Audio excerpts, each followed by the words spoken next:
지금 이 장면을 화면으로 보고 계시는 분들이 계시다면 여기 앉아 계시는 분들의 표정이나 얼굴을 잘 보실 수는 없겠지만 다들 진영 씨를 사랑하는 사람들이 모였나 봐요.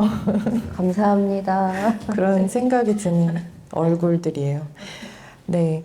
그러면 오늘 이 자리 먼저 좀 격식을 차리고 그런 다음에 이제 이야기를 나눠보도록 하려고 하는데요. 오늘 이 자리는 46회 이상문학상 대상을 받은 최진영 작가님이랑 작가님이 대상 수상한 소설을 가지고 이야기를 나누는 낭독회 자리이고요. 그리고 이야기를 1시간 정도 나눈 후에는 2, 30분 정도 여러분이 사전에 주신 질문이랑 그리고 지금 아마도 인스타그램으로 중계가 되고 있을 텐데 인스타그램을 통해서도 질문을 보내실 수가 있거든요. 아니면 이 현장에서도 뭐 손을 들거나 작가에게 이런 이야기를 하고 싶다라고 생각하시는 분은 주저없이 얘기해 주시면 작가님이 잘 대답해 주겠죠? 네. 제가 아는 한 최진영은 아주 성실하게 이야기를 해줄 사람이기 때문에 궁금하거나 아니면 나누고 싶은 이야기가 있다라고 하면 주저없이 얘기해 주시면 좋을 것 같아요. 사실 이 얘기부터 먼저 물어봐도 돼요? 상을 받는다라는 연락을 받았을 때 어떤 마음이었는지. 네. 일단 인사드리고. 안녕하세요, 여러분. 오늘 이렇게 찾아와 주셔서 정말 감사합니다. 제주도에서 북토크를 한다고 했을 때, 한 10분 오시면 많이 오시는 거다라고 저는 생각을 했거든요. 근데 이렇게 많이 와주셔가지고 너무 감사하고요. 눈물이 날 것 같아요. 그래서 정말 오늘 이렇게 와주셔서 감사합니다. 저는 소설을 쓰는 최진영이라고 하고요. 제 46회 이상문학상을 받았습니다. 처음에 이제 수상 소식을 들었을 때가 제가 제주시 해안동이란 곳에서 살다가 한림읍으로 이사 온 다음 날 들었어요. 한참 이제 이삿짐 다 풀고 책 정리하고 뭐 이러고 있을 때 모르는 번호로 전화가 와서 받았고 권영민 선생님이라고 하시기에 어쩐 일이실까라고 이제 아무 눈치도 못 채고 이렇게 통화를 하다가 이상문학상 대상이라고 하시길래 처음엔 이제 의심하는 마음이 들었죠. 도대체 뭐 너무 터무니없고 뜬금없고 전혀 생각도 안 하고 있던 거여서 의심하는 마음으로 제가 너무 뜨뜨미지근하게 대답을 하니까 선생님이 받으실 거냐고 묻더라고요. 네, 네, 감사합니다 하고 전화를 끊고 난 다음에도 한동안 계속 그런 이게 무슨 일일까? 그런 생각을 했던 것 같아요. 그만큼 이제 이상문학상이라는 상이 작가 활동을 하는 사람에게, 특히 소설가에게는 굉장히 큰 의미가 있는 역사적인 상이기 때문에 자기 자신에 대한 항상 의구심을 갖고 있는 진영 작가님은 그렇게 생각했었던 것 같아요. 내가 이 상을 받을 만한 사람인가? 내가 그럴 만큼 괜찮은 작품을 써왔나? 등등에 대한 물음? 네, 맞아. 딱 그 마음이었어요. 여기 써 있잖아요. 맞아. 그러니까 누구나 다 그런 생각, 그러니까 쓰는 사람이 아니더라도 뭔가 살아가다 갑자기 좋은 일을 만났을 때, 내가 이거 정말 너무 이렇게 좋은 일 받을 만해 라고 생각하는 사람이 있는 반면에 어떤 사람들은 좋은 일이 되게 생겨도 내가 이런 좋은 일을 겪을 만한 가치가 있는 삶을 살아왔나 라는 의구심을 갖는 경우가 있는 것 같은데, 그리고 제가 성격이 한편으로는 막 지나치게 좋은 일, 행복한 일, 이런 거를 겁내는 성격이 좀 있는 것 같아요. 그냥 하루하루 비슷하게, 무탈하게 그 평균선 안에서 살고 싶지, 너무 내가 감당하기 힘들 것 같은 좋은 일이나 뭐 그런 게 있으면 약간 뒤로 물러서고 겁내고 나한테 가까이 오지 말라고 예, 이제 이렇게 생각하는 성격이 또 있는 것 같아요. 네. 그러고 보니까 제 소개도 안 했다는 걸 알았어요. 네. 제가 누구인지 사실 크게 궁금하진 않겠지만 제가 이제 표현하기를 제 제주 생활의 빛이라고 표현을 하는 장혜령 작가님이시고요. 다들 뭐 아라고 하시는데 뭘 아시는 건 아니잖아요.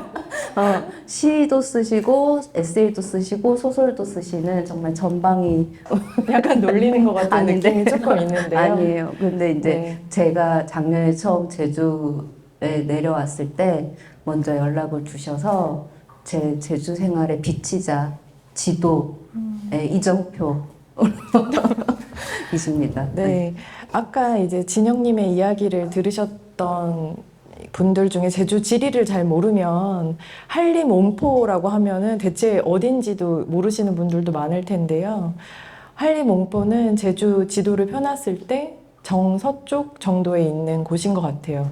근데 진영님이 1년 전에 처음 이사를 왔을 때는 아까 얘기하는 해안동 쪽에 있었고, 거기가 노형이라고 해서 제주 북쪽에 신도시 근처에 있는 동네였는데, 어떻게 거기로 최진영이라는 사람이 이사를 왔다는 걸 알게 됐어요. 사실 전혀 모르는 사이였는데, 왠지 도움이 필요할 것 같다는 생각이 들었어요. 뭔지 모르겠지만. 그래서 그때 되게, 물론 뭐 어떤 행사에 초대한다는 목적으로 메일을 하긴 했는데, 그냥 따로 선뜻, 혹시 뭐 차를 마실 필요가 있다라던가 아니면 뭔가 얘기를 나누거나 어떤 정보가 필요하거나 그러면 연락을 해라라고 했는데, 절대 안 그러실 것 같은 분이었는데 굉장히 선뜻 만나자는 얘기를 하셔가지고, 아, 이분이 좀 외로웠구나라는 생각을 했었던 것 같아요. 근데 제가 그런 말을 꺼낼 수 있었던 거는 제가 그런 상태였었기 때문에, 반대로 이제 이 사람에게도 그런 게 필요하지 않을까라는 생각을 한 거였었거든요. 그래서 아마 오늘 이 자리에 오신 분들도 여기가 제주에 또 되게 외진 곳에 있기 때문에 아까 전에 작가가 커피도 직접 갖다 주고 그런 특별한 경험을 하실 수 있는 거기도 한데, 사람과의 만남에 있어서도 서울과는 다른 그런 각별함들을 여기서 좀 많이 느낄 수 있었던 것 같아요. 소설 얘기로 들어가면 이 소설이 그러니까 최진영 작가가 제주에 와서 집필을 하게 되었었던 소설이고, 이거를 쓰던 시기에 이 작가로는 썼던 김혜진 작가랑 같이 셋이 만날 일이 있었었는데, 그때 요즘에 집을 짓는 과정에 대한 유튜브를 보고 있다. 그리고 원래 단편이라는 거를 착수하면 한두 달 좀 짧게 빠르게 쳐서 써내는 편인데 너무 길게 작품을 잡고 있다? 이래도 되는 걸까라는 의구심이 들며, 장편은 지금 손을 대지 못하고 있는데 과연 이렇게 살아도 되는 것인가? 이런 얘기를 하고 있었던 시간이 책을 읽는데 이제 되게 스쳐 지나가더라고요. 저한테는 두 개의 트랙이 이제 갔던 것 같아요. 그래서 그 시기에 대해서, 그러니까 작품을 제주에서 쓴다는 거, 그리고 그때 그 집 짓는 유튜브를 보던 시간에 대해서 얘기해 주시면 좋을 것 같아요. 아, 그렇네요. 그때 작년 4월, 5월 이쯤이었는데 제주 동쪽 여기서 완전히 반대편 동쪽 종달리에 있는 책자국이란 그 작은 서점에서 김혜진 작가님의 북토크가 있었고, 그러니까 전 김혜진 작가님 좋아하니까 내가 가겠다. 그러고 이제 갔었죠, 동쪽에. 그때 진행을 또 혜령 작가님이 보고 계셨고, 그래서 이제 행사가 끝나고 셋이 맥주 한 잔 하면서 요즘의 근황에 대해서 얘기를 하다가 제가 맥주 한 잔을 길에서 했던 것 같아요. 네, 길에서 나무 벤치에 앉아가지고. 왜냐하면 술을 성산 쪽에서는 늦게까지 네. 파는 곳이 없어서 맞아요. 그냥 편의점에서 맥주를 사서 길에 앉아서 목이 이렇게 뜯기면서. 막. 김혜진 씨를 처음 만나는 거였는데 네, 근데 또 묘하게 혜령 작가님이 사회 봐주시고, 김혜진 작가님이 작가로 써주시고 하니까 또, 이 필연 같은 우연은 뭔가라는 생각도 들고, 네, 그렇네요. 이 홈 스위트 홈 같은 경우는 제가 제주에 내려와서 두 번째로 쓴 단편 소설이고요. 첫 번째로 쓴 단편 소설이 백신혜 선생님 글 읽고 쓴 우리는 천천히 오래오래 그거를 겨울에 썼고 이제 그 끝내고 원래 홈 스위트 홈의 마감이 7월 말인가 그랬어요. 근데 저는 절대 7월 말, 8월 초에 마감인 단편 소설을 6개월 전에 쓰지 않거든요. 2달 전에 쓰죠. 근데 그때는 뭔가 제가 그 육지에 있을 때 너무 쫓기듯이 그러니까 밀린 과제하듯이 너무 기계적으로 글을 쓰는 것에 대한 한멸감이 좀 있었어요. 그래서 제주에 내려왔으니까 좀 다르게 하자라는 생각이 들어서 6개월까지는 아니지만 5, 6개월이 남은 이제 마감의 단편을 천천히 쓰기 시작했고 이거를 내가 더 어떻게 고칠 수 없다라는 생각을 하면서도 계속 들여다보고 있었고 예, 그랬던 단편 소설이죠. 예. 저는 그때 당시에 집을 짓는 과정에 대한 유튜브를 보고 있다 그래서 대체 무슨 소설을 쓰길래 그런 걸 보고 있나. 그리고 이제 앞으로 제주에 집을 짓고 살 생각을 갖고 있는다고도 생각이 들어가지고 그런 예습을 하려고 하는 건가? 뭐 이런 생각들을 했었던 것 같아요.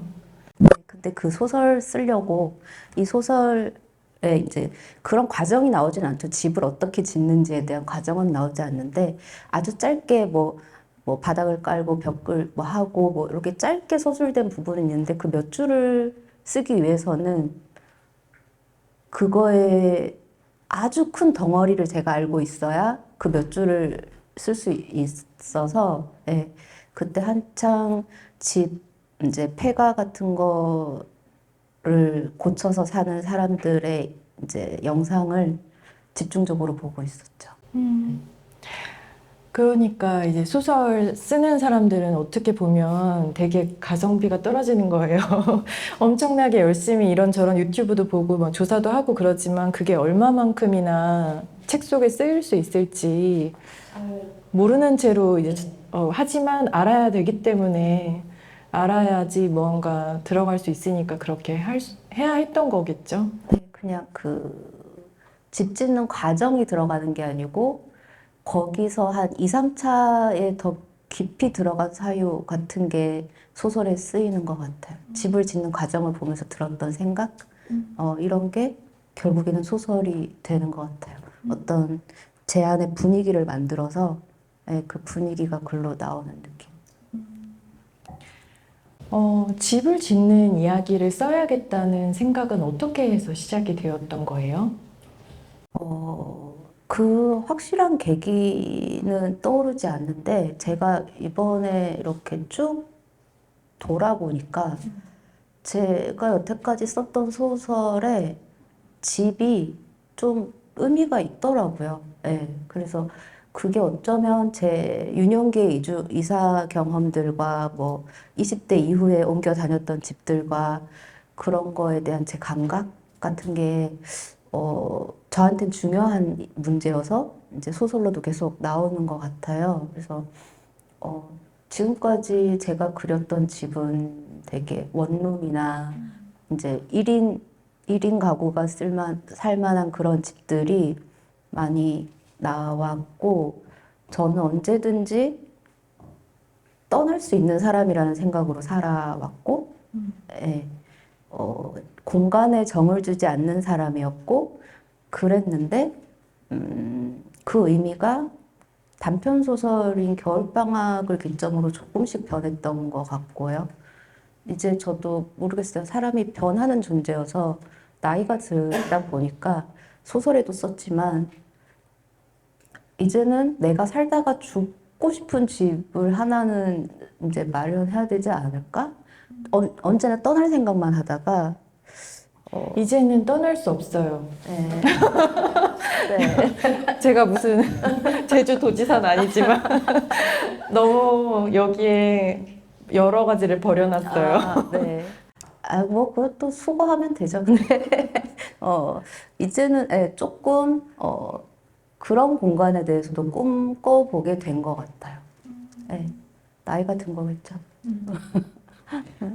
그러니까 작가가 지내왔었던 공간의 어떤 이주 경험, 변화 같은 것들이 작품에도 그리고 작가가 얼마나의 나이를 먹고 지금 세월을 살아왔는지도 결국에 작품에 반영이 될 수밖에 없다는 이야기이기도 한 것 같아요. 네, 그러니까 저의 첫 단편인 팽이라는 소설에서는 소설에서도 집이 되게 집이라기보다는 방의 개념이었는데 굉장히 중요한 의미였고 주인공이 그 집을 버리고 떠나면서 끝나고요. 첫 장편 소설인 당신의 불스쳐간 그 소녀의 이름은 같은 경우는 소녀가 집을 찾아 끊임없이 떠돌죠. 그러니까 가족을 찾아서 진짜 부모를 찾아서 그래서 공간이 계속 변하고 이동하고 하는 느낌이었고 그게 어느 정도 계속 그런 정서가 30대 중반까지는 계속 유지되다가 어느 순간부터는 조금 더 따뜻한 시선으로 애틋한 시선으로 그러니까 내가 사는 공간을 바라보는 방향으로 조금은 변한 것 같아요. 그걸 제가 뭐 의식하고 한 게 아니고 그게 저의 변화인 것 같아요. 아마 이 소설을 보신 분들도 자기의 이주사에 대해서 생각을 많이 해보지 않았을까라는 생각이 드는데요. 저는 이제 지금 제주시 삼도 이동이라고 원도심에 살고 있는데 거기로 이제 1년 전쯤에 이주를 한 거예요. 그 전에는 제주시의 또 다른, 그러니까 중산간 지역이라고 좀 깊은 곳에 지냈었거든요. 근데 이제 그때 옮겨오게 되면서 하는 게 그 적을 등록하는 거잖아요. 그러니까 내가 여기로 이제 입주했다라는 거를 동사무소에 가서 신고를 하고 신고하면서 이제 좀 떼보기도 하잖아요. 근데 이전에 초본을 뗄 일이 있었는데 제가 30번을 이사를 했었더라고요. 제 나이가 그렇게까지 많진 않은데. 그래서 근데 어렸을 때 많이 네, 근데 마치 이 소설에 나오는 것처럼 기억 속에 없는 이사 같은 것들이 근데 뭔가 내가 꼭 다 아는 것만 같은 그런 이사들이 존재하는 거예요. 거기서 거긴 집 주소로 이사가 되게 많이 일어났더라고요. 한 구에서 네, 네. 저는 이제 은평구 지방령이었었거든요. 그러니까 은평구가 서울시에서도 좀 못 사는 동네에 속하는 그런 축이잖아요. 근데 거기서 연신내에서 태어나서 구파발, 진가내동, 진간내동, 증산동, 역촌동, 뭐 연신내 뭐 거의 그 언저리를 계속 맴도는 생활이었었던 것 같고 여기에 열거된 어떤 이 사람이 사는 주거 형태의 변화가 좀 열거되는 게 있잖아요. 돈으로 열거되긴 하지만 뭐 500에 30 이런 식으로. 근데 그 집들의 궤적에 대해서 생각을 해보게 되더라고요. 저도 이번 홈 스위트 홈 쓰면서 쫙 훑어봤어요. 제가 기억나는 제가 살아온 집들을. 그게 아마 최진영이라는 사람이 제주로 이주를 한 것이 굉장히 큰 변화이기 때문에 훑어보셔야 했던 것일 수도 있겠다는 생각도 들어요. 항상 이제 떠도는 식으로 생각했었는데 여기까지 온 다음에는 여기서 또 떠돌 수는 없으니까. 네, 사람 이름. 네, 뭐, 네, 이제는, 네, 머물러 봐야죠. 네. 그 이쯤에서 제가 작가님한테 좀 낭독을 해달라고 했었는데 길게는 못 하겠대요. 근데 이제 그래도 앞부분 한번 들어보면 좋을 것 같아서 앞부분 낭독을 한번 부탁을 드려보도록 하겠습니다. 네. 너무 길게 하면 지루하실까 봐. 아이고, 그래도 평소보다는 길게. 작가님이 낭독할 부분 정해주셨어요. 그래서 제가 더 많이 하라고 했는데 거절했어요. 소설의 첫 부분입니다. 네, 낭독하겠습니다. 기억 속 최초의 집에는 우물이 있었다. 평소에는 나무 판자로 우물 위를 덮어두었다가 필요할 때마다 판자를 열고 두레박으로 물을 길어 올렸다. 마당은 흙바닥, 지붕은 검은 기와. 대문은 없었고 외양간인지 창고인지 알 수 없는 작은 별채를 사이에 두고 마당과 골목을 구분했다. 환하고 건조한 날씨가 오래 지속되는 계절에도 우물의 돌덩이에는 초록색 이끼가 피어 있었다. 그리고 노란 민들레.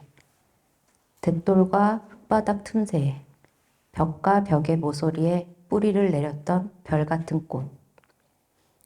비가 그친 어느 날에는 툇마루에 청개구리가 나타났다. 당시 두어 살이던 내 손바닥보다 작고 깨끗해 보이던 연두색 생명체. 나는 손을 뻗었고 청개구리는 폴짝폴짝 뛰어 사라져 버렸다. 나는 울었다. 왜 울었을까? 그때 내가 운 이유는 아무도 모른다. 나조차 잊어서 영영 모를 것이 되었다. 그런 일들에 대해 요즘 자주 생각한다. 분명 일어났으나 아무도 모르는 일들. 기억하는 유일한 존재와 함께 사라져버리는 무수한 순간들.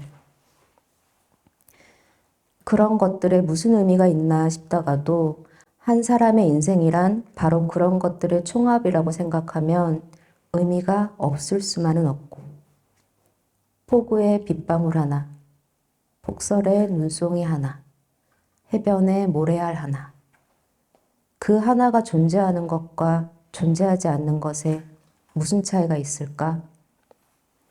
그렇지만 나는 청개구리를 기억한다. 이유를 망각한 나의 울음을 기억한다. 아주 많은 것을 잊으며 살아가는 중에도 고집스럽게 남아있는 기억이 있다. 왜 남아있는지 나조차 알 수 없는 기억들. 나의 선택으로 기억하는 것이 아니라 기억이 나를 선택하여 남아있는 것만 같다. 청개구리가 나를 선택했다. 얼마 지나지 않아 우리는 그 집을 떠났다. 그 집에 새로 들어간 사람들은 지붕과 벽을 허물고 벽돌집을 지었다. 우물을 메우고 마당에 잔디를 깔고 대문을 만들었다. 옛집은 완전히 사라졌다.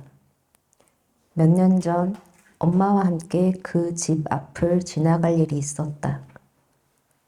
수십 년의 세월만큼 낡은 벽돌집을 가리키며 나는 기와집과 우물에 대한 기억을 불쑥 말했고 엄마는 놀라서 대답했다. 그래, 우물을 중앙에 둔 기역자 형태의 집이 여기 있었어. 하지만 네가 그것을 기억한다는 건 말이 안 돼. 나 역시 말이 안 된다고 생각했지만 기억은 기억. 말이 안 되는 기억이 적지 않은 데다 이제 나는 시간을 이전과 다른 방식으로 해석하므로 말이 안 되는 일도 가능하다고 믿는 편이다. 미래를 기억할 수 있을까? 육체의 눈과는 차원이 다른 정신의 눈이 있어 미래를 보고 기억할 수도 있지 않을까? 나는 인생이 한 방향으로만, 그러니까 책장을 넘기듯 오른쪽에서 왼쪽으로, 현재에서 미래로만 흐른다는 생각을 버렸다.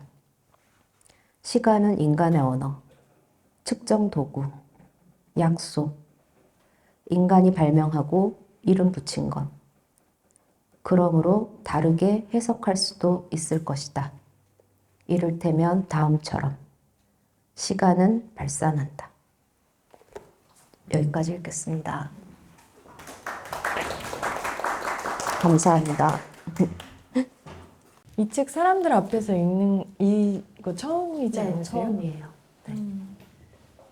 저도 이제 요즘에 소설에 대해서 생각과 고민을 많이 하고 있는 시기여가지고, 왜냐면 이제 앞으로 소설을 쓰려고 하는데, 되게 겁이 나고 어려움이 많은 거예요. 그래가지고 이제 이번에 또 이거를 맡게 되면서, 김혜진 작가님이 썼던 뭐 작가론이나 아니면 이제 앞에 있는 작품론이나 아니면 진영 씨가 쓴 인터뷰라던가 이런 거를 이제 열심히 읽어봤죠. 거기에 답이 있나?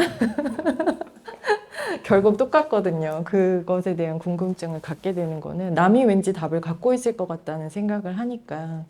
근데 이제 그 중에서 제가 생각해 보게 된 게 몇 가지가 있었는데, 하나는 이제 이따가 말씀드리겠지만 열심히 포스트잇에 적어가지고 제 앞에다가 이렇게 뭔가 벽 앞에다가 붙여놓은 게 있고, 역시 최진영이야 막 이러면서. 뭘까요? 네. 그리고 이제 다른 하나는 이 소설을 소설로서 성립시키는 게 과연 뭘까라는 제가 가지고 있는 질문이랑 좀 맞닿는 전 그런 거에서 좀 찾아내야 되잖아요. 보기만 하면 안 되니까. 근데 거기에는 항상 최진영이 갖는 물음 같은 게 있다는 생각이 들었어요. 그거는 이제 지난 연도에 우리가 처음 만나서 북토크라는 걸 할 때도 진영 씨는 매번 어떤 하나의 물음을 가지고 그 소설을 만들어낸다는 거를 이야기를 했었고, 그 물음이라는 건 때로 좀 얼토당토 않은 것일 때도 있는, 나와 나가 편지를 주고받는다라던가 이런 거는 사실 가능해 보이지 않잖아요. 근데 실제로 되게 리얼한 것처럼 이루어진 세계 안에서 불가능한 어떤 착상 같은 게 만나서 이게 되게 가능해 보이는 것 같은 느낌을 주는 거예요.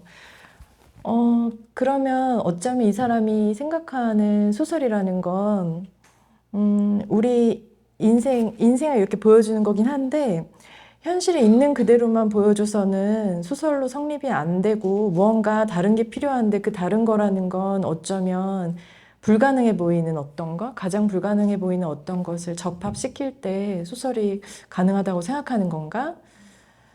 그게 그리고 뭔가 우리를 나아가게 하나? 어떤 종류의 물음이 되는 걸까? 이런 생각들을 하면서 봤어요. 이 소설에서는 그게 뭘까라는 생각을 해보니까 시간에 대한 물음일 거라는 생각이 들더라고요. 시간에 대한 물음이라는 건 여기 뭐 이제 쓰여 있는 것처럼 옛날은 과거, 지금은 지금, 미래는 내일부터 이렇게 생각하지만 사실은 지금 이 순간 안에도 과거랑 이게 지금 제가 말하고 있는 것도 다 과거가 되어가고 있잖아요. 그거랑 이제 앞으로 이따 같이 저녁을 아마 먹겠지만 그것도 곧 오는 거잖아요. 이렇게 생각하면 너무 이상한데 이런 물음 같은 게 지금 이 소설에서 되게 중요할까? 근데 이 사람은 왜 이걸 질문으로 삼게 됐을까? 이런 생각을 좀 하게 됐죠. 불가능하지 않아요. 네. 왜냐하면 양자역학과 물리학이, 예, 그러니까 시간이라는 것 자체는 지성적 존재인 인간이 만들어낸 것이고, 작가님께서 방금 말씀하신 것처럼 과거와 현재와 미래는 섞여 있고, 예, 저는 그게 불가능한 세계라고 생각하지 않는 것 같아요. 그리고 굉장히 거시적인 관점에서 우리는 상상할 수 있는 존재니까 아주 미물이지만 상상할 수 있잖아요. 그 거시적인 관점에서 확 물러나서 빅뱅 같은 걸 생각해 보면 시간은 발산하는 게 맞다고 저는 생각을 하고, 저의 이런 아주 번박하고 투박한 생각들을 훌륭한 과학자 선생님들이 이렇게 증명해 주고 계시고, 예, 지금도 저 멀리 아주 먼 은하에서 달려오는 빛을 사진으로 끊임없이 찍어서 트위터에 올려주고 계시고, 예, 그런 것들을 생각하면 저는 미래를 기억한다는 것, 시간이 발산한다는 것, 이런 것들이 불가능하지 않다라고 생각을 더 하는 편이죠. 네. 근데 어쨌든 하지 않다고 생각하지만 사람들이 일반적으로 생각했을 땐 통념적이지 않은 어떤 것이 소설을 소설로서 만들어주는 되게 중요한 구심력 같은 거라는 생각을 했던 것 같아요. 그리고 제가 소설을 쓰면서 느끼는 그런 그러니까 자유로움이라고 할까요? 현실에서 말하면 좀, 이렇게 아닐 것 같은 이야기들도 소설로 쓰면서 저는 거기서 어떤 굉장한 쾌감과 자유를 느끼는 것 같아요. 이건 나의 세계니까, 나 혼자 떠드는 세계니까. 그리고 그런 것을 소설을 쓰면서 발견할 때 그런 깨우침이 저를 좀 더, 삶의 방향으로 끌어당기는 것 같아요. 그러니까 이 이야기도 이제 몇 번 한 이야기지만, 홈 스위트 홈을 쓸 때도 저는 제가 왜 이 소설을 쓰고 있는지 몰랐어요. 그냥 쓰고 싶은 걸 썼어요. 근데 쓰다 보니까 제가 사랑과 천국을 이곳에 두고 가겠다라는 문장을 쓰고 있더라고요. 근데 그 문장을 쓰는 순간 내가 이 소설에서 얻은 것은 이것이다라는 거를 느꼈거든요. 그러니까 이거를 찾으려고 내가 이 소설을 썼나 보다. 그렇게 뭔가 한 편의 소설을 쓸 때마다 배우는 것이 있더라고요, 제가. 어디에서 배우는 건지 모르겠지만 그 소설을 쓰는 과정을 통해서 깨닫는 것들이 있어요. 그것을 느끼기 위해서 계속 소설을 쓰고 있는 것 같아요. 제가 그래서 그 포스트잇에 붙여놨다는 얘기 중에 하나가 이 대목인데요. 그 여기 문학적 자서전 안에 들어있어요. 두려운데요. 뭔데? 그쵸? 자기가 쓰고 난 다음에 뭔 얘기를 썼는지가 잘 기억이 안 나죠? 형편없는 삶에 머물고 싶지 않다. 소설을 읽고 쓰면 지금보다 나은 사람이 될 수 있다. 조금씩 달라질 수 있다. 내가 쓴 인물에게 배울 수 있다. 그들처럼 살아가려고 노력할 수 있다. 사람은 노력해야 해. 소중한 존재에 대해서는 특히 더 그래야 해. 라는 문장을 썼다면 그 문장을 쓰기 이전과는 다른 사람이 되어야 한다. 그리고 방금 얘기해 주셨던 나의 천국은 이곳에 있고 그 또한 내가 두고 갈 것이란 문장을 쓴 뒤 나는 죽음보다 힘이 센 희망을 느꼈다. 오늘의 사랑, 오늘의 당신, 오늘의 삶에 최선을 다하고 싶었다. 뭐 이거 전부는 아니고 일부를 써놔서 붙여놨고, 그러니까 들으면 되게 알 것 같은 얘기이기도 해요. 뭔가, 그래, 자기가 있었던 일을 다 쓸 수는 없지. 그러면 결국에 소설이라는 건 상상력의 힘을 빌어서 이루어지지 않았던 어떤 일, 하지만 내가 쓸 수는 있는 어떤 종류의 일을 쓰는 거긴 해. 근데 아주 모르는 사람을 쓸 수는 없잖아요, 또. 근데 다 아는 것만 쓸 수도 없잖아요. 그래서 결국에는 모르는 게 나타날 수밖에 없고, 그걸 통해서 배운다는 게 예전에 들으면서 되게 그래, 납득할 수 있는 얘기야, 이런 생각을 하면서도 또 다시금 물음을 갖게 되더라고요. 왜냐면은 이 소설 속에 많은 부분이 최진영을 상당히 닮아 있다는 생각을 하면서 읽었고, 그렇지만 최진영이 살아가지 않은 어떤 경로의 또 다른 삶을 보여주고 있다는 생각이 들었거든요. 근데 그 사람한테서 뭘 어떻게 배울 수 있다는 걸까요? 그러니까 이게 제가 이제 작가님의 질문을 제대로 이해했는지는 모르겠지만 제가 이해한 대로 이제 대답을 하자면 그 대답을 할 건데 네. 사실 우리의 모든 소통이 이렇죠. 맞아요. 상대가 어떤 질문을 했는지 저는 100% 이해하지 못하고 결국엔 제가 이해한 대로 대답을 하죠. 이게 일반적인 소통이잖아요. 근데 이게 소설을 쓰는 과정과 저는 닮았다고 생각을 하고,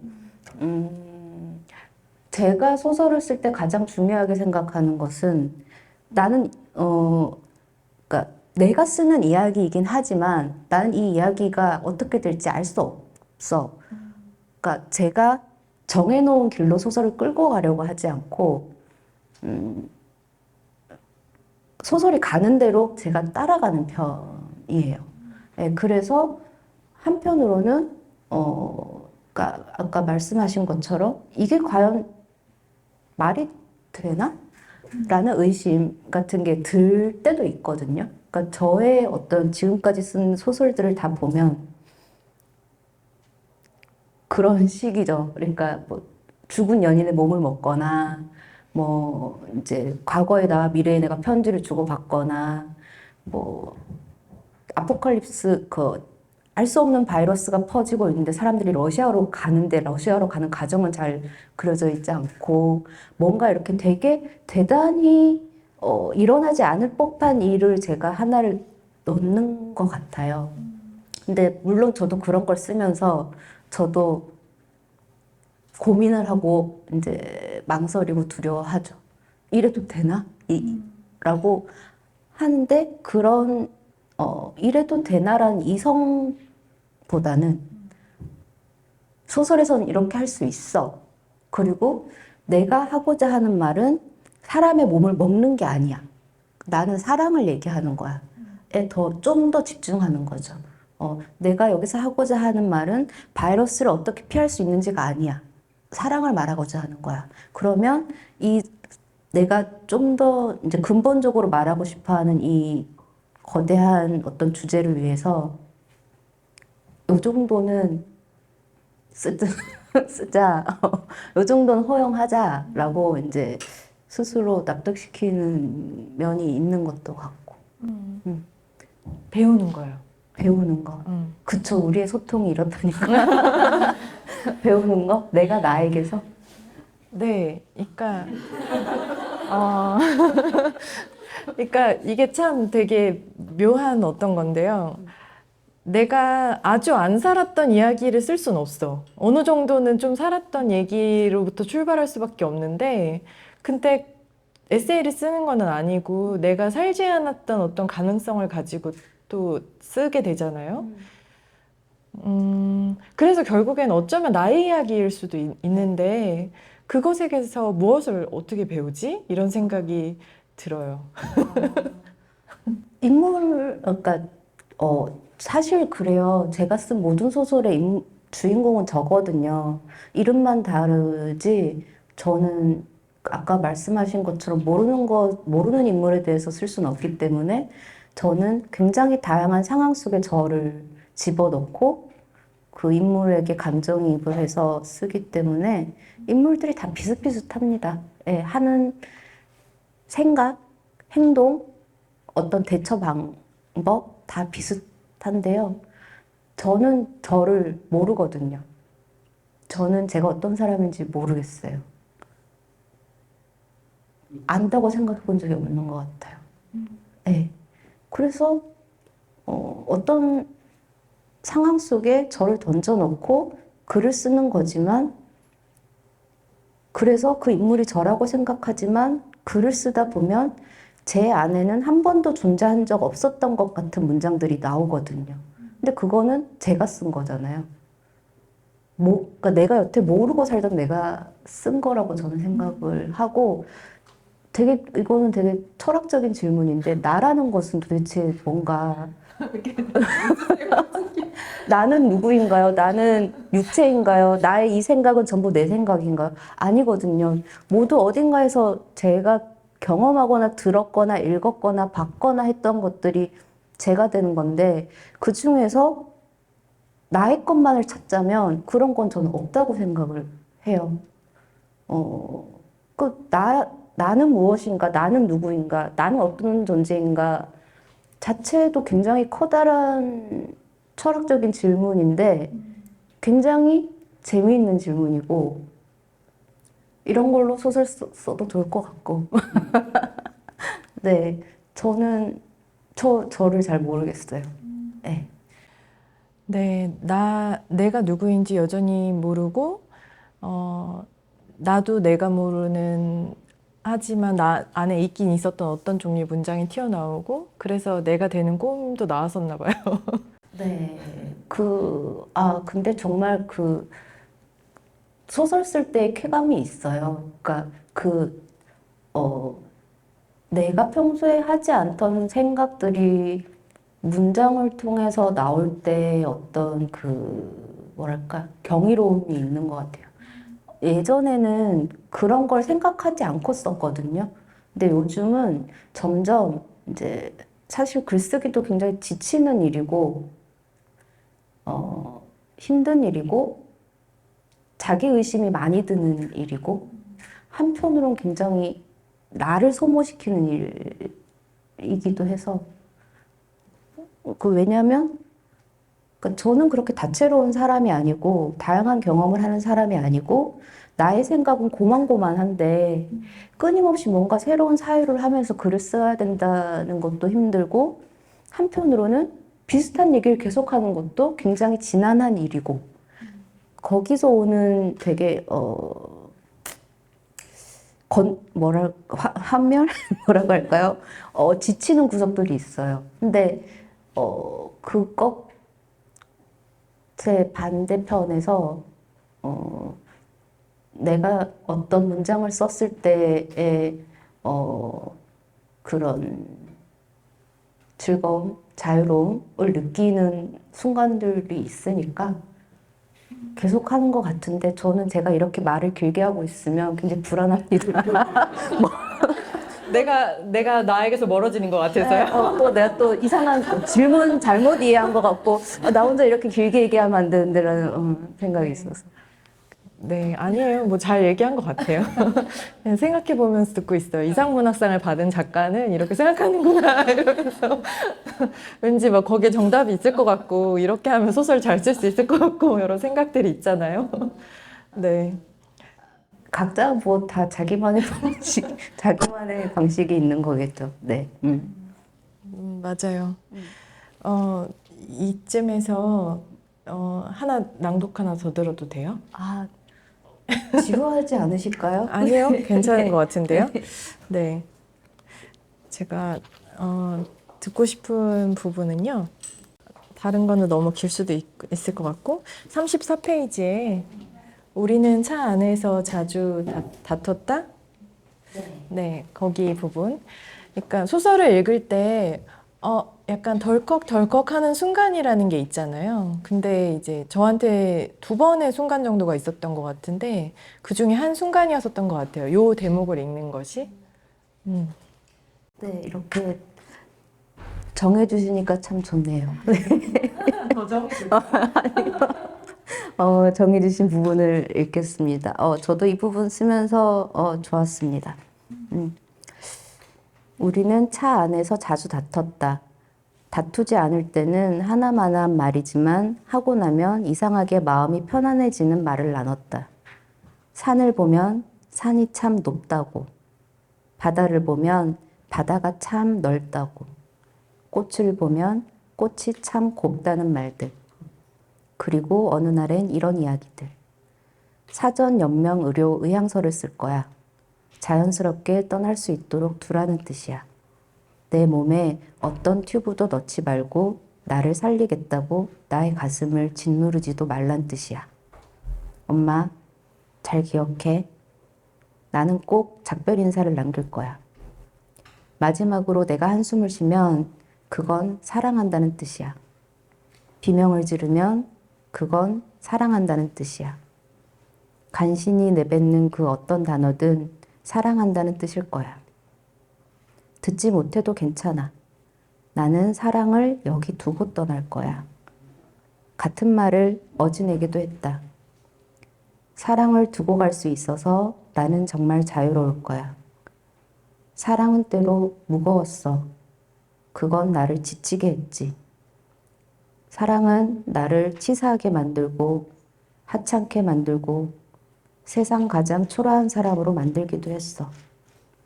하지만 대부분 날들에 나를 살아있게 했어. 살고 싶게 했지. 어지나 잘 기억해. 나는 이곳에 그 마음을 두고 가볍게 떠날 거야. 여기까지 할까요? 네, 그런가요? 네. 소설을 읽다가 독자가 이제 덜컥하게 되는 순간은 아마도 그걸 쓴 사람 역시도 그런 종류의 감정 혹은 자기도 이렇게 나갈 거라고 예상했는데 생각지 않은 방향으로 내가 쓰게 되네 라는 어떤 부분일 때 우리가 그게 만나지게 될 때 그런 감정을 느끼는 것 같아요. 그래서 이거 본인도 쓰시고 좋았다고 했는데 기억나세요? 이 부분 쓸 때요. 네. 해안동의 제 방에서 멀리 이오테오 해변 바다를 바라보면서 썼겠죠. 근데 지금 제가 낭독하면서 느낀 건데 굉장히 평범한 내용이거든요. 난 죽기 전에 사랑한다는 말을 남기고 떠날 거고 이거 되게 평범한 내용인 것 같은데? 라는 생각이 이 낭독을 하면서 그러니까 낭독을 하면서 들었는데 그 평범한 내용인데 저도 읽으면서 울컥하더라고요. 지금 네. 읽으면서 네. 네. 왜냐면 저는 제 책을 제가 소리내서 읽진 않으니까 평소에 이렇게 자리가 있어야 뭐 읽죠. 그러니까 소리내서 읽는데 되게 울컥하더라고요. 그래서 그 순간에 든 생각이 우리를 되게 울컥하게 하고 감동스럽게 하고 뭔가 그렇게 하는 건 이 평범한 순간들이구나. 그러니까 그냥 하는 그 사랑한다는 말. 그게 굉장히 감동적인 말이구나. 를 느꼈어요. 읽으면서 그 평범함의 어떤 감동. 네. 그러니까요. 여러 감정들이 있었을 텐데 하필이면 사랑을 여기 두고 가겠다니. 근데 그 말을 듣는 사람은 또 마음이 되게 복잡함이 들 것 같은 말이기도 해요. 사랑을 두고 가겠다니. 그걸 뭐 어디로 가져가겠어요? 두고 가야죠. 그럼 나 버리고 갈 거야. 그러니까, 이런 느낌이잖아요. 네. 뭐 어쨌든 그렇죠. 그럴 수도 있는데 제가 두고 갈 수 있는 게 그런 거밖에 없잖아요. 음, 네. 나의 모든 사랑을 다 두고 갈게. 라는 표현이니까. 그러니까 너무 슬퍼하지 말고, 외로워하지 말고, 내가 없다고 생각하지 말고, 아까도 말씀드렸지만, 나라는 존재는 무엇인가? 육체인가? 정신인가? 영혼인가? 끊임없이 생각하다 보면, 사람을 두고 가는 게 가장 좋지 않나요? 내가 그렇게 떠나도 떠난 것 같지 않을 것 같고, 네. 그래서 가장 평범한 것들, 그러니까 자기도 읽으면서 지금 놀랐대잖아요. 이거 되게 평범한 얘기인데? 라는 생각이 들면서 그게 좋았어요. 네. 근데 그런 게 참, 마음을 움직이는 부분이라는 게 또 되게 신기하기도 한 것 같아요. 그래, 또 들으면 그런 것 같아요. 죽을 때 뭘 가져갈 수 있겠어. 결국 남겨둘 수 있는 것, 그리고 가장, 최선을 다해서 생각했을 때 사랑을 생각하고 그걸 가져갈 수도 없으니까 그걸 두고 갈 수밖에 없을 거야 라는 결론에 도달할 수 있는데 그런 생각을 또 평소에 막 하면서 살진 않으니까요. 전 하고 살아요. 하고 살아요. 저는 정말 진짜 정말 매일 죽음에 대해서 생각을 하거든요. 진짜 시도 때도 없이 아침에 눈을 뜨면 내가 눈을 떴네. 밤에 자기 전에 내가 내일 아침에 눈을 뜰 수 있을까? 그러니까 늘 내가 지금 죽으면 어떻게 되는 걸까에 대해서 늘 생각을 하는 것 같아요. 그러니까 그런 생각을 안 하진 않는데 뭘 남길 수 있을까까지는 생각 많이는 안 했던 것 같아요. 근데 저는 최근에 이제 저는 제주에 살지만 저희 부모님은 수도권 쪽에 살고 계시거든요. 근데 갔는데 이제 어머니가 그 찬장에다가 뭘 붙여놓으셨어요. 근데 보니까 나중에 죽으면 어떤 식으로 죽을 건지에 대해서 써놓은 걸 붙여놓으셨더라고요. 근데 그게 이제 본인이 쓴 글은 아니고 어떤 유명한 작가가 썼다는 그런 글이에요. 어디서 이런 걸 또 찾아냈는지는 모르겠어요.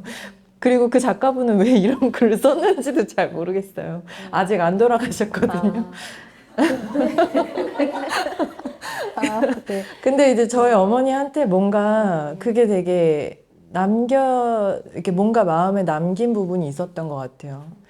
그러니까 내가 나중에 죽을 때는 어떻게 해야 되는지에 대한 생각을 되게 많이 계속 하시는 것 같고, 그래서 그럴 때 결국 뭘 남길 수 있는지,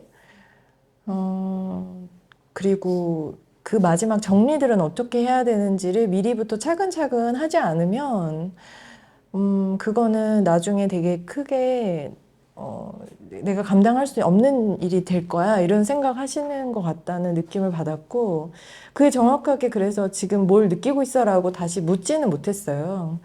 근데 이제 그 글을 보면서 생각을 거꾸로 많이 해보게 됐죠. 어, 내가 만약에 이런 글을 찬장에 붙이고 있을 때는 어떤 마음일까에 대해서. 음. 저는 한편으로는 자신의 죽음을 준비할 수 있고 대비할 수 있다는 거는 대단한 행운이라고 생각을 하거든요.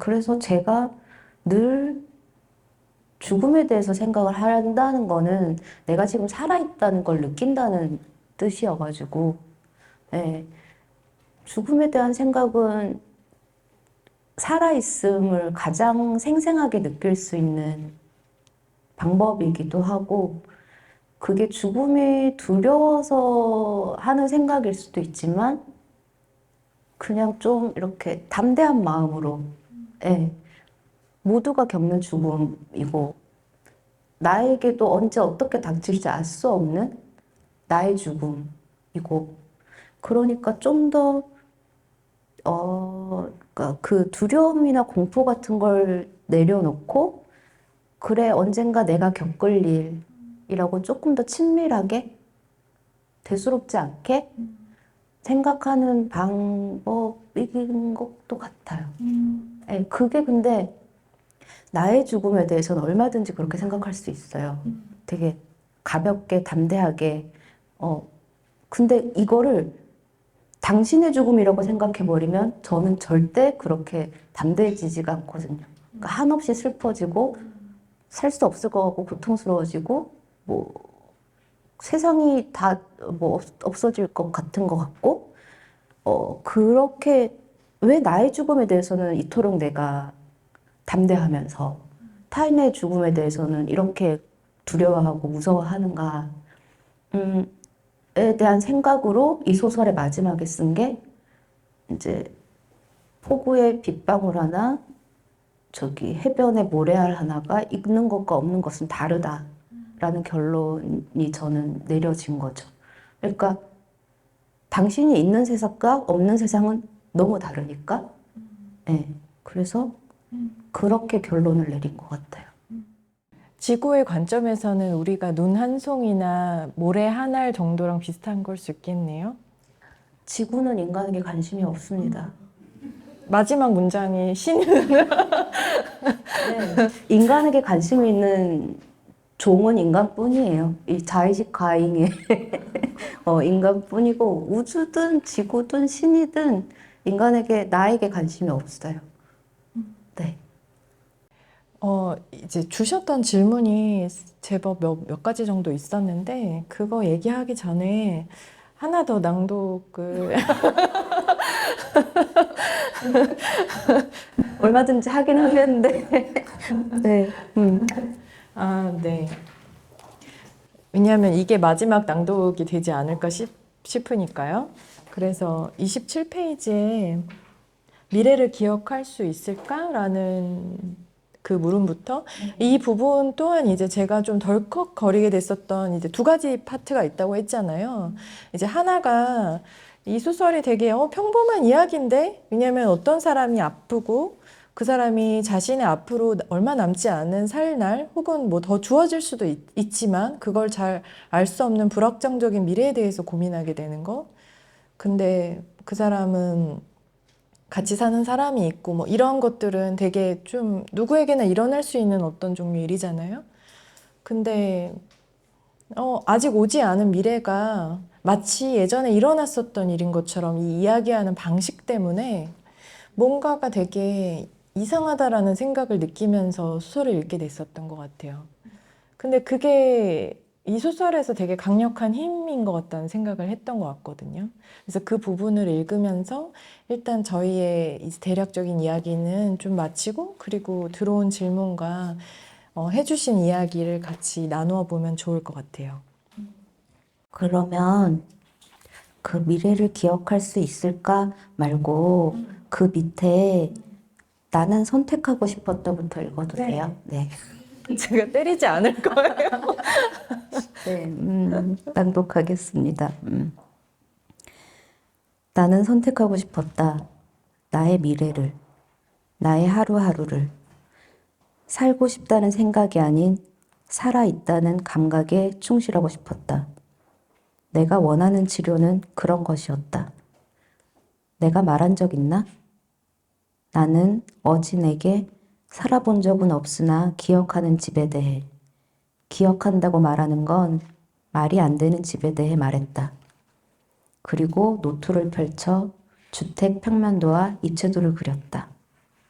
이 집도 그중 하나야. 그림은 단순했다. 기역자 형태의 단층 주택. 본체는 기차의 객실처럼 침실, 거실, 주방이 나란히 이어진다. 침실과 거실 앞에 텐마루가 있고 주방 앞에는 대돌이 있다. 주방의 오른편, 동쪽 방향에 별채가 있다.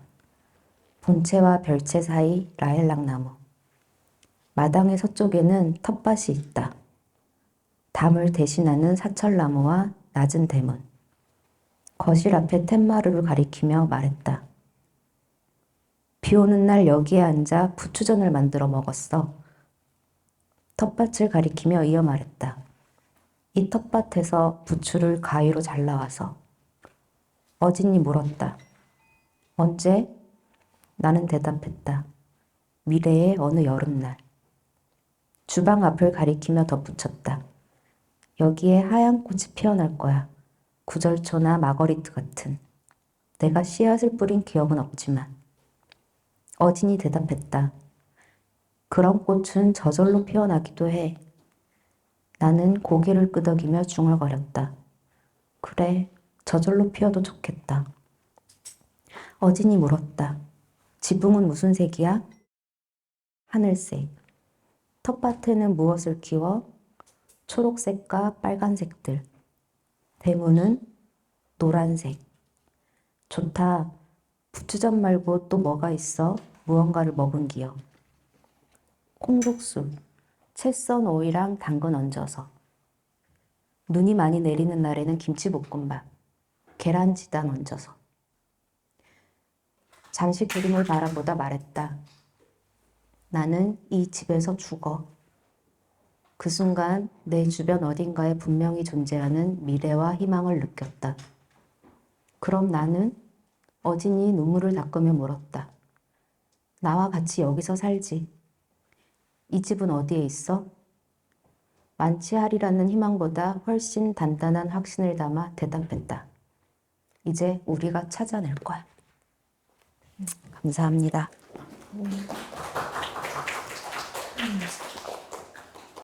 네, 이것도 이제 처음 읽었을 거죠? 네, 근데 아까 이 부분이랑 그리고 아까 읽어주셨던 그 부분. 그러니까 지금 이거는 아직 오지 않은 미래를 과거처럼 이야기하는 이 방식 때문에 근데 이 독자는 이 다가올 미래라는 게 그저 행복하지 않을 거라는 걸 알잖아요.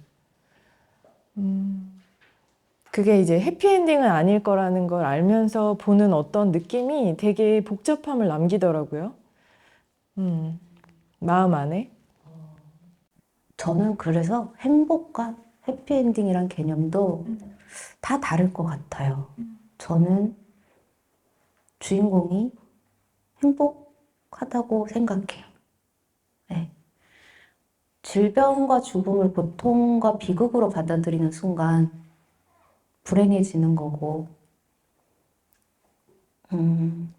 행복과 해피엔딩이란 것을 자기만의 방식으로 다시 정의하는 순간, 고통스러운 현실도 내가 다시 볼 수 있는 거고, 그렇지 않을까요?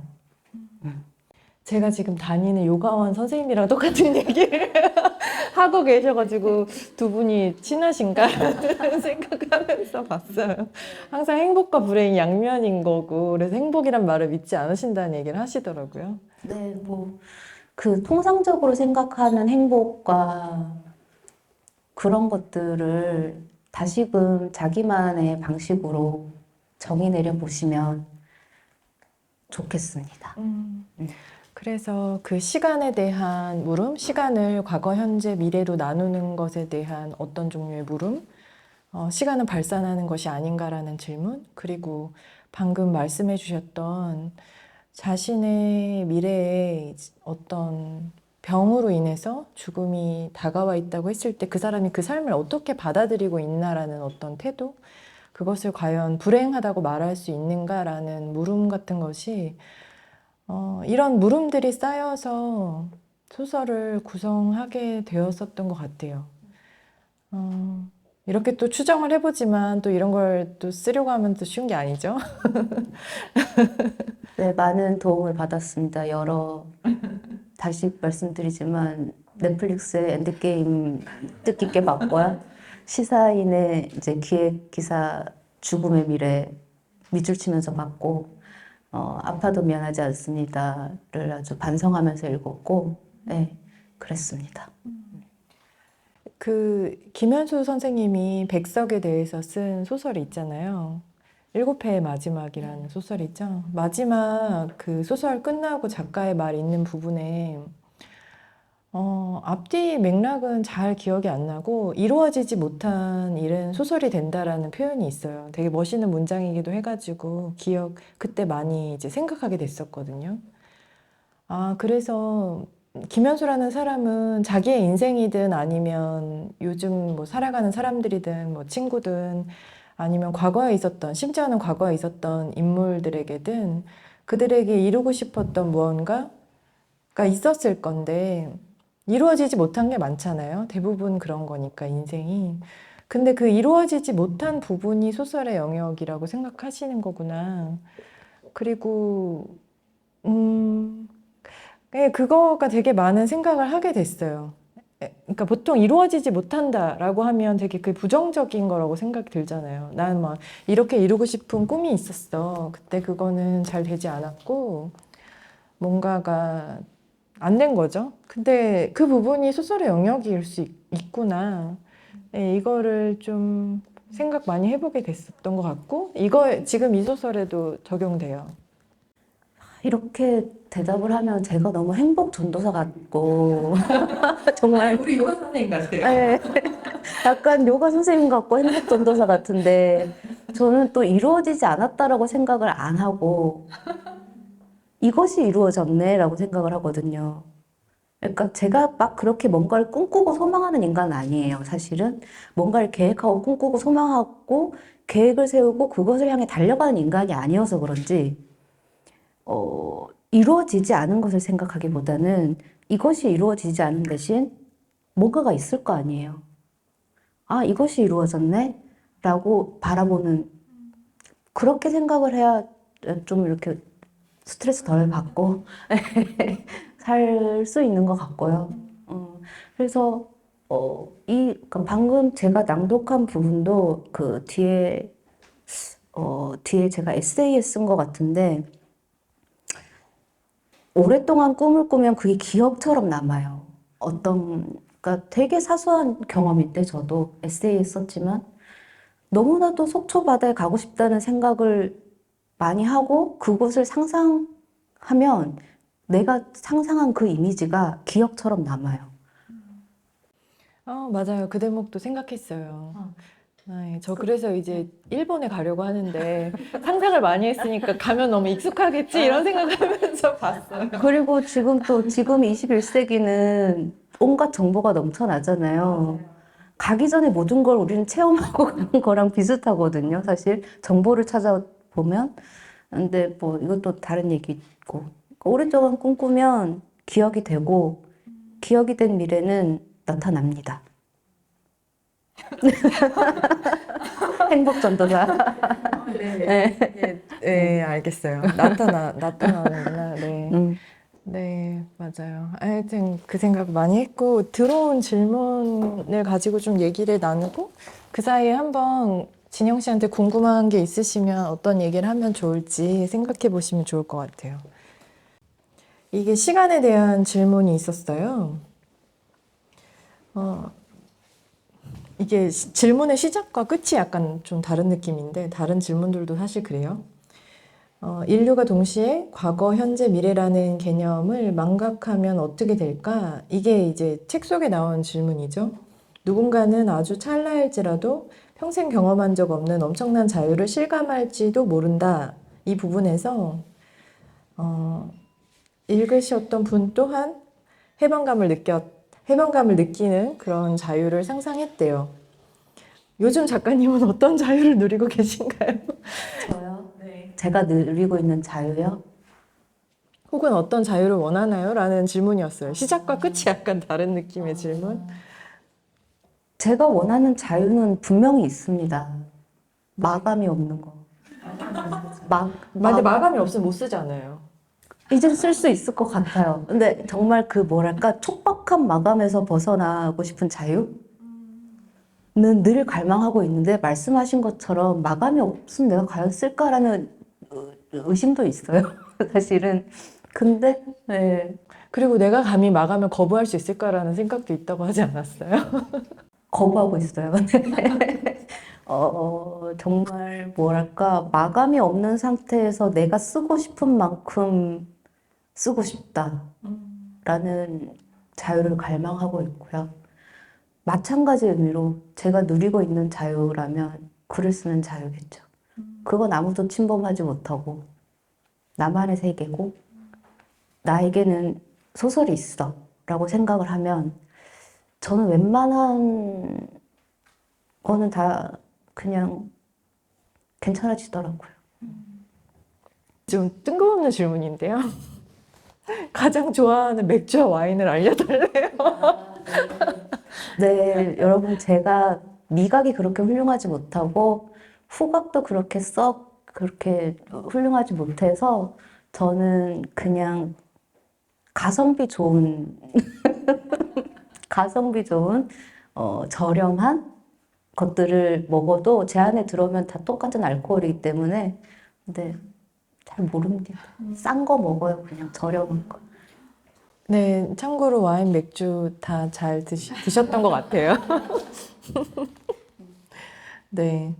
그리고 이제 소설에 나오는 꼬마 돈가스 같이 뭔가 나만 기억하다가 나와 함께 사라지는 거?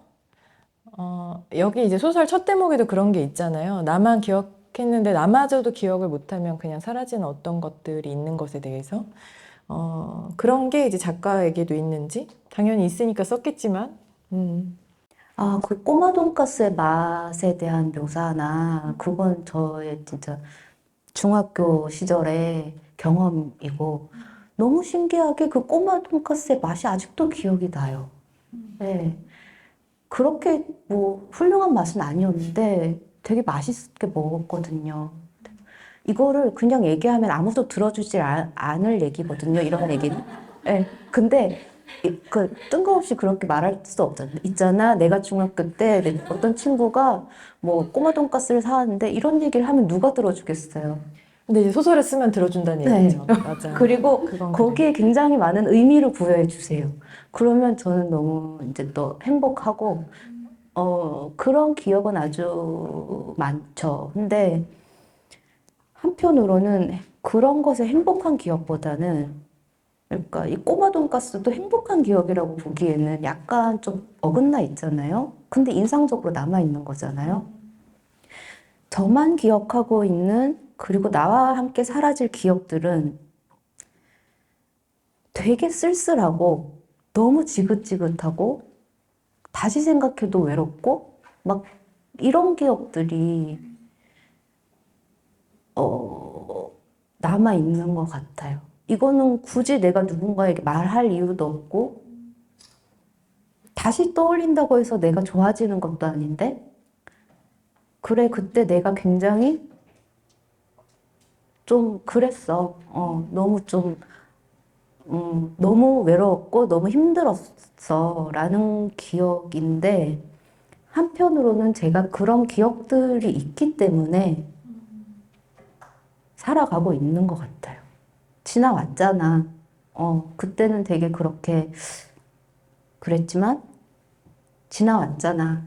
뭐 지금 나에게 어떤 또 그런 지긋지긋하고 너무너무 떨쳐내고 싶은 어떤 순간이 있어도 그렇게 지나온 경험이 있으니까 그래서 오히려 저에게 남아있는 기억은 아무에게도 말하고 싶지 않은 되게 먼지 뭉텅이 같은 기억들인 것 같아요.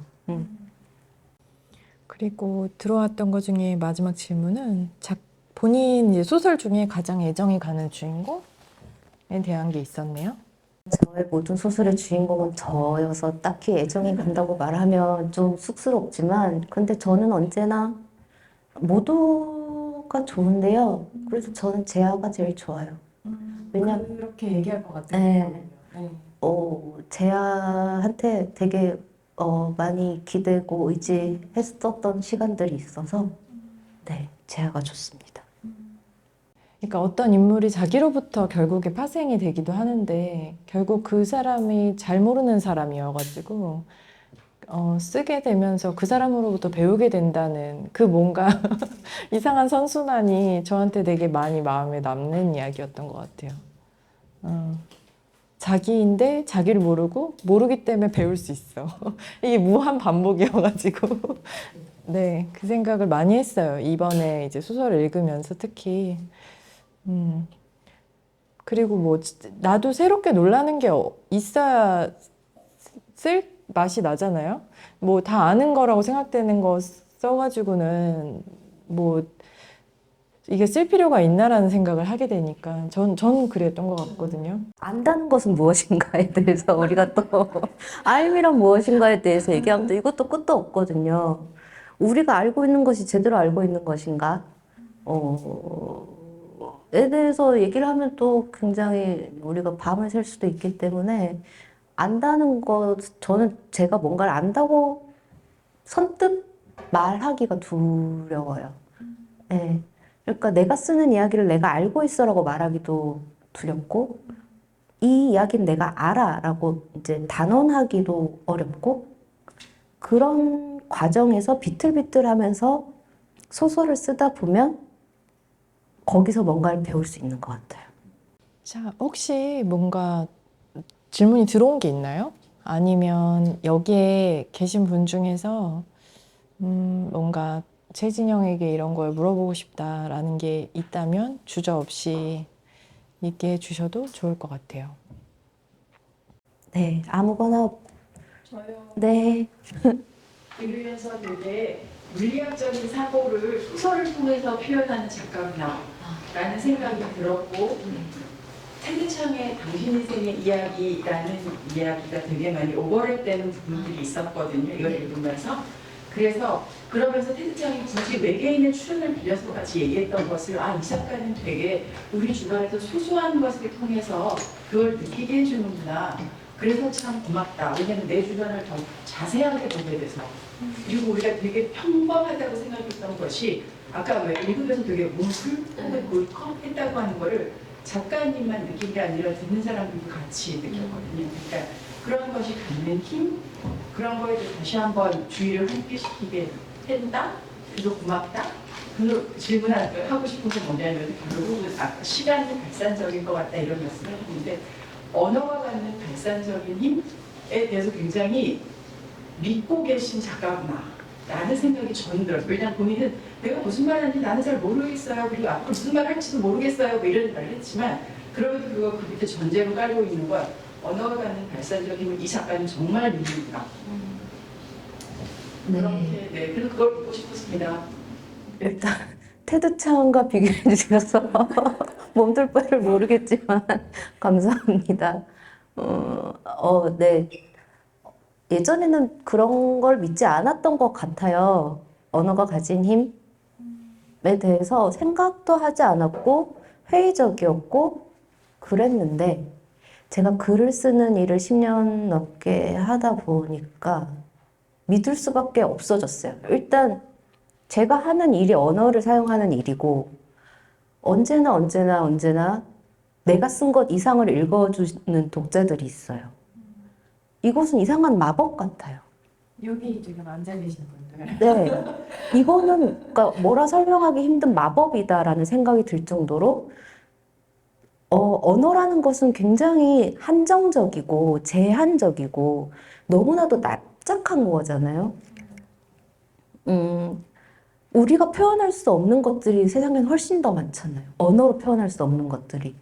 근데 그 소수의 표현할 수 있는 것을 가지고 소설을 쓰면 굉장히 납작한 뭔가가 나온 것 같은데 그것을 읽은 사람들은 자기의 삶에 그 작품을 다시 대입시키고 자신의 생각과 사유들로 이 소설을 훨씬 더 다채롭게 해석을 하세요.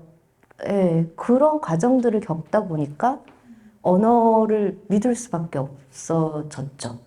네, 저는 그 순간들도 굉장히 좋아합니다. 내가 쓴 글을 누군가가 읽고 자기만의 감상과 해석을 덧붙일 때 늘 어떤 마술을 보는 것 같아요.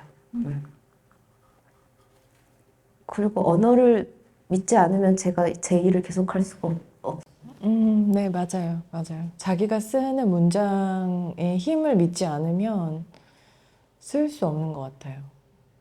그 내가 이렇게 써도 알아봐 주시겠지? 해석해 주시겠지? 그러니까 내가 이 의자는 너무 딱딱해 라고 쓰면 각자의 감각과 기억으로 이것의 의미를 실어주겠지?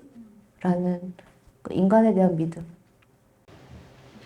책 정말 소설 되게 재밌게 읽었는데 혹시 그 여기 화자처럼 작가님이 기억하시는 미래의 어떤 집이 있으신지? 네. 주인공이 살고 싶어 하는 그 집입니다. 네. 라일락이 있어야 하고, 마거리트가 있고, 텃밭에 부추가 있으며, 저만의 개인적인 작업실이 하나 있어야 되고, 뭐 이런. 근데 그런 단축주택, 예, 그 집을 꿈꾸고 있습니다. 그리고 이건 또 여담인데, 이 소설 앞부분에 나오는 주인공이 기억한다는 건 말도 안 되는 집에 대한 그 서술도 그냥 제 경험이에요. 그러니까 제가 아주 갓난아기 때 잠깐 살았던 큰 외갓집에 대한 기억인데 그 집에 사진이 남아있는 것도 아니고 그 집을 기억하기에는 제가 너무 아기였는데 저는 그 집을 기억하거든요. 네. 그래서 그 소설에 나오는 말도 안 되는 상황도 이제 결국엔 제 경험입니다. 저 그때 궁금한 게 있는데요. 그 이재야 언니에서 영이 될 수 있어 라는 오셔도 돼요. 대사 쓰실 때 어떤 감정이셨는지 어떤 생각으로 쓰셨는지 궁금해요.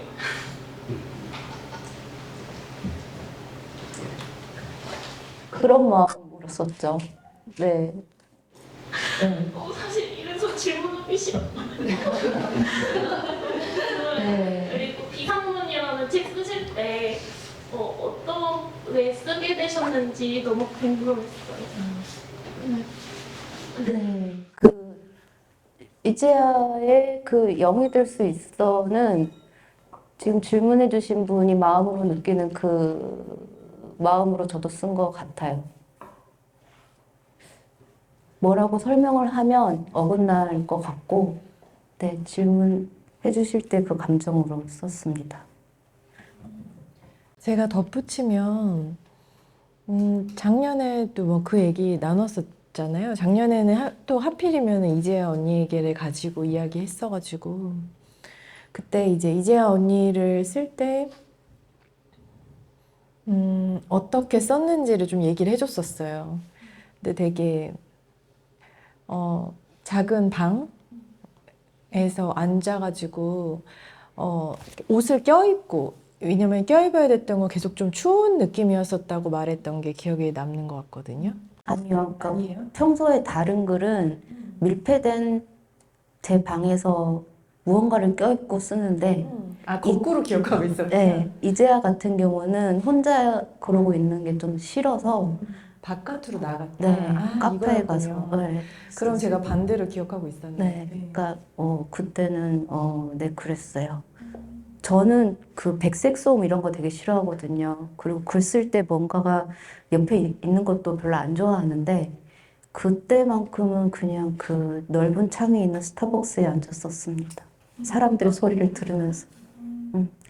그리고 비상문을 쓸 때도 제가 너무 또렷이 기억이 나요. 제가 대전에 있는 레지던스에 6개월 있으면서 쓴 소설이고 그때가 기록적인 한파가 있던 겨울이었어요. 제주도에도 눈이 많이 왔던 걸로 기억을 하고 그때 막 영하 18도 뭐 이렇게 떨어졌나? 그래서 너무너무 추운 겨울이었어요. 그때 실제로 제가 지인의 이제 부고를 들었었고, 그 추운 겨울에. 그리고 계단을 걸어 올라가는데, 그 비상구 표시 등, 초록색 등 있잖아요. 계단에 다 붙어 있는 거. 그게 너무 이제 저한테 안 잊혀졌던 것 같아요. 그래서, 그러니까 늘 언제나 저는, 저에게 필요한 소설을 쓰거든요. 그건 다르게 얘기하면 그거 말고는 다른 생각을 할 수 없고, 이걸 내가 써야 다음으로 넘어갈 수 있고, 그런 것들이 있어서, 그때는 그렇게, 좀, 자살에 대해서 쓴다는 게 위험한 일이 될 수도 있다라는 생각 한편에 내가 지금 이걸 써야 다음으로 넘어갈 수 있다가 있어서 그때도 그 추운 겨울에 네, 최신우의 마음을 알고 싶은 군도를 생각하면서 썼습니다. 그리고 이것도 되게 대답이 긴 것 같지만 늘 생각지도 않았던 문장이 나온다고 했잖아요. 그 소설을 쓸 때도 그 굉장히 강렬했던 그 기억이 신우가 이제 금도의 상상 속에서 신우가 하는 말이 있어요. 다들 행복하려고 안달이지. 난 그게 끔찍해. 근데 그 문장을 쓰는 순간 그냥 이 문장을 쓰려고 내가 이걸 썼나 보다. 라고 생각했던 것 같아요. 행복하지 않아도 된다. 소재라는 말은 부적절한 것 같고요. 어떤 한 소설을 쓰게 만드는 어떤 추동력 내지는 원동력을 갖게 한 어떤 계기나 일이나 사건 같은 것들로 인해서 쓰기 시작하신 적이 있으신가? 아니면 항상 그런 식으로 쓰기 시작하시는 건가요? 그것도 되게 다양한 것 같아요. 그래서 주제를 주시는 경우도 있고요. 그래서 지금 저에게 던져진 주제가 미래여가지고 챗 GPT 열심히 하면서 네, 인공지능 공부 엄청 하고 있어요. 그래서 AI에 대해서 누가 물어보면 조금은 대답할 수 있을 것 같은 그래서 그렇게 주제를 던져주면 그 주제에 대해서 열심히 공부를 해서 쓰고 그렇지 않은 경우에는 그러니까 어쨌든 저는 글을 쓰는 사람이기 때문에 제가 접하는 모든 일상생활을 소설을 생각하면서 경험을 하고 보고 듣고 읽거든요. 그래서 뭐 책을 읽거나 어떤 기사를 보거나 어떤 인물을 만나거나 어떤 상황을 경험했을 때 그것이 오랫동안 남아있는 경우에 소설이 되는 것 같아요. 그만큼 생각을 오래 하게 되니까. 네, 그런 것 같습니다. 그러면 취재를 많이 하나의 글을 쓰기 위해서 취재를 많이 한다는 얘기인가요? 아니면? 그게 또 제가 성격이 아주 극내향의 인간이어가지고 취재를 해본 적은 없고요. 그냥 열심히 그 상황에 대해서 제가 혼자서 얻을 수 있는 모든 정보들을 다 이제 얻어보고 그 상황 속에 있는 저를 많이 생각하는 편이에요. 그러니까 제가 쓰려고 하는 것이 어떤 기사나 르포가 아니고 그 상황 속의 인물에 대해서 쓰는 거기 때문에 한편으로는 그런 취재보다 더 중요한 것이 그 인물의 상황에서 이제 생각해 보는 것이라고 저는 믿고 있어서 네. 그 상황과 인물에 대해서 많이 생각하고 있어요. 그 인물 속에 스스로 빠져보신 적도 있으십니까? 쓸 때마다 빠져들고 있죠. 네. 쓸 때마다 저는 그 인물이 되었었습니다. 그래서 주로 일기층이 좀 많던데 하다못해 이제 그 해가 서쪽으로 진중인가요? 뭐죠? 해가 지는 모습. 해가 지는 네. 요 서쪽. 대한민국 진화라든지 돌이라든지 그 사람이 눈이 바뀌는데 그 뭐 바뀔 때마다 그러고 빠졌다가 나왔다 빠졌다가 나왔다 계속 바꿔야 되잖아요. 그게 가능했다는 얘기인가요? 그게 어떻게? 네, 저는 되더라고요. 아, 저는 그렇게 1인칭 화자로 쓰는 게 가장 저한테 잘 맞는 옷 같아요. 네. 그래서 1인칭을 많이 쓰고 있습니다. 네. 어제 저희 집에 같이 사는 그 과거 문학과 현재 문학과 이제 이 홈스윗 홈에 대해서 얘기를 해봤었어요. 근데 공통된 의견이 뭐였냐면 거침이 없다, 주저함이 없다라는 그 어떤 뭐 제식대로 표현하자면 이제 권투에 훅처럼 훅 들어오고 그다음에 펜싱에 찌르기처럼 슉슉 찌르는 걸 보는 데서 오는 쾌감 같은 게 느껴졌었거든요.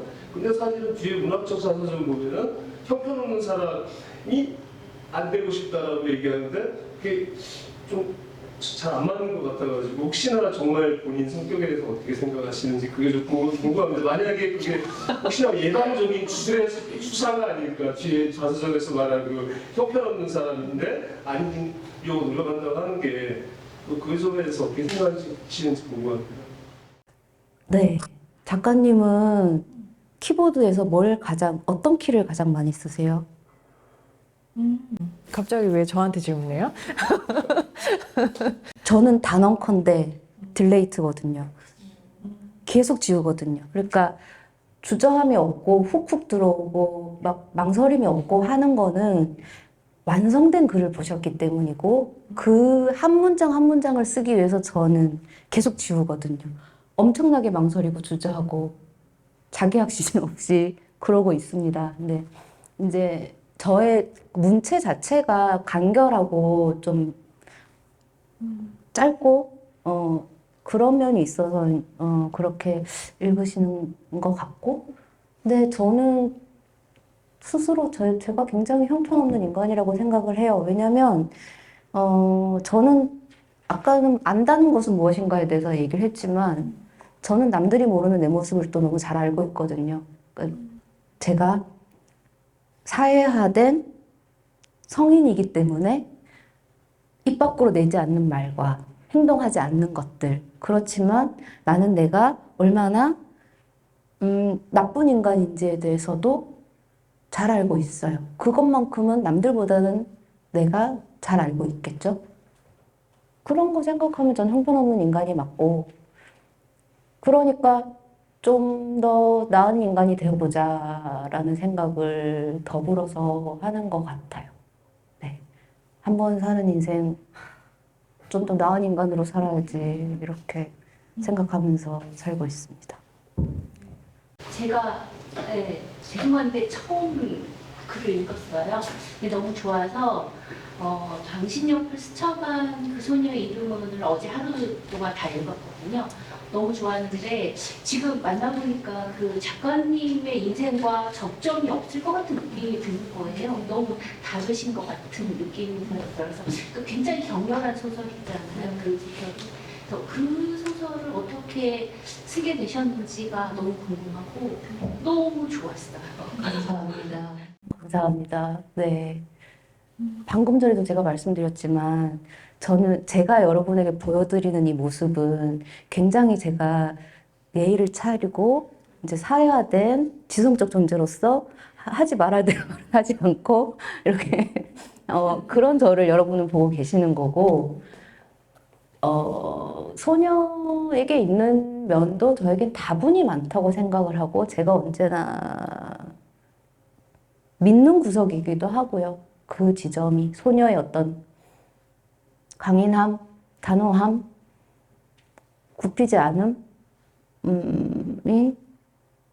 제가 굉장히 믿는 구석이기도 하면서 두려워하는 구석이기도 하거든요. 네, 그래서 제가 이렇게 보기에는 그렇게 안 보이실 수도 있지만 또 다양한 모습이 있으니까요. 네, 그런 것 같습니다. 근데 어쨌든 잘 읽어주셔서 감사합니다. 그 소녀의 이름이 이제 무엇일까가 너무너무 궁금했는데 마지막에는 평화라고 지어주셔서 너무 좋은 것 같아요. 네, 감사합니다. 네. 네. 그래도 많은 분들이 책을 읽고 여러 이야기들을 나눠주셨었던 것 같고, 그리고 그 김혜진 작가가 소설을 보고 있는 독자들까지도 그 소설의 한 풍경인 것 같이 그 글을 써주셨더라고요. 작가론에. 근데 여기 이제 계신 분들 중에도 제가 한 번 봐서 낯이 익은 사람이 있을 정도니까 그전에도 계속 그 최진영 씨의 북토크나 뭐 만나는 자리에 가셨던 분들이 지속적으로 좀 오래 있었었던 것 같아요. 그리고 이제 소설 쓸 때 나로 출발하는 이야기가 많다고 했는데 또 10대, 20대 여성 화자, 자기와 좀 비슷하다고 느껴지는 그런 사람들의 이야기를 써왔고 또 그렇기 때문에 그 독자들이 동시대 나와 비슷한 여성의 삶에 대해서 관심을 가진 사람들이 또 독자가 되어가지고 이렇게 만나지게 되는 것 같다는 생각이 들기도 하고요. 제주까지 오실 줄은 몰랐지만 꾸준히 와주는 친구 같은, 이제는 전 친구라고 생각을 하거든요. 네, 오래된 독자 친구분들 와주셔서 감사하고, 네. 더불어 또 이렇게 와주신 모든 분들께 감사의 인사를, 애정을 담아 이렇게 정리를 제가 하는 건가요? 네. 인사를 하면 될 것 같아요. 네, 지금 한 거 아닌가요, 근데? 그러면 제대로 하겠습니다. 시간이 벌써 이렇게 됐네요. 네. 이런 행사를 하면 대부분 마지막에는 앞으로 쓸 작품, 뭐, 앞으로 이렇게 해, 뭐 이런 얘기 했던 것 같아요. 네. 제가 그때 작가님 만나서 또 했던 말이 장편을 쓸 것이다 라는 말을 되게 호기롭게 막 했었잖아요. 아니요, 호기롭게 하진 않았어요. 그냥 메일에 막 그렇게 썼잖아요. 네, 10월이면 장편 하나 나와 있을 거라고. 그러니까 뭐든지 가급적 가장 미루는 경향이 있으신 거를 몰랐었어요, 그때는. 근데 의외로 되게 그런 경향이 있으시고, 그래가지고, 그때도 행사를 막 처음에 작년 4월에 물어봤는데, 가장 끝까지 미룰 수 있는 10월에 하면 그때쯤 내 책이 나와 있을 거다 이렇게 얘기했었는데, 책이 못 나왔거든요. 장편을 그때는 작년에는 작년 10월이면 쓸 수 있을 줄 알았어요. 근데 여태 못 쓰고 있거든요. 근데 그거는 게을러서가 절대 아니고 잡혀있는 단편 그 청탁이 너무 많았어요. 그래가지고 그걸 다 하나씩 하다 보니까 장편을 쓰시기가 어려웠죠. 그리고 1월부터 제가 쓰려고 했거든요. 근데 이상문 학생을 받은 거예요. 그러니까 이걸 받고 나니까 또 막 일이 막 늘어나잖아요. 그래서 아직도 못 쓰고 있는데 이제 그러니까 올해가 가기 전에 그 장편을 완성하는 것이 엄청 큰 일이네요. 제가 꿈꾸는 미래입니다. 네. 그래서 제 새 책 이제 올해 만약에 새 책 나오면 또 많이 읽어주세요.